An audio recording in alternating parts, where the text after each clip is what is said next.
Des représentants du gouvernement syrien ont donné l'autorisation à quelques civils d'accéder à la citadelle historique d'Alep, qui est considérée comme un des châteaux les plus grands et plus anciens du monde. Mais chez ses habitants sur le retour, les sentiments sont mitigés. C'est la citadelle historique d'Alep, un site inscrit au patrimoine mondial de l'UNESCO.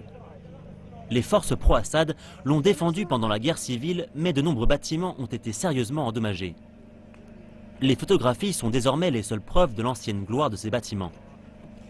Certains des habitants qui sont revenus chez eux ont été émus par l'étendue des dommages. J'avais peur de venir, mais les autres m'ont encouragé et m'ont amené ici. Je n'ai rien retrouvé.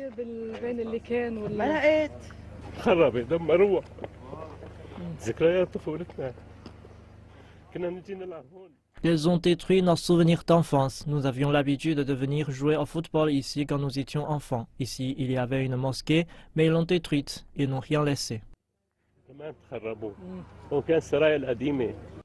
La reprise du contrôle complet sur Alep est perçue comme étant très importante dans cette guerre civile qui dure depuis 6 ans. Les insurgés ont accepté de rendre ce qui restait de leur enclave assiégée d'Alep et d'évacuer après des combats intenses contre les forces gouvernementales. Mais il est difficile de décrire ce que cette guerre a signifié pour les civils et ce qu'elle a infligé aux reliques historiques du pays. Le gouvernement syrien dit qu'il est actuellement en train d'estimer les dommages infligés à la citadelle et s'est engagé à la réparer.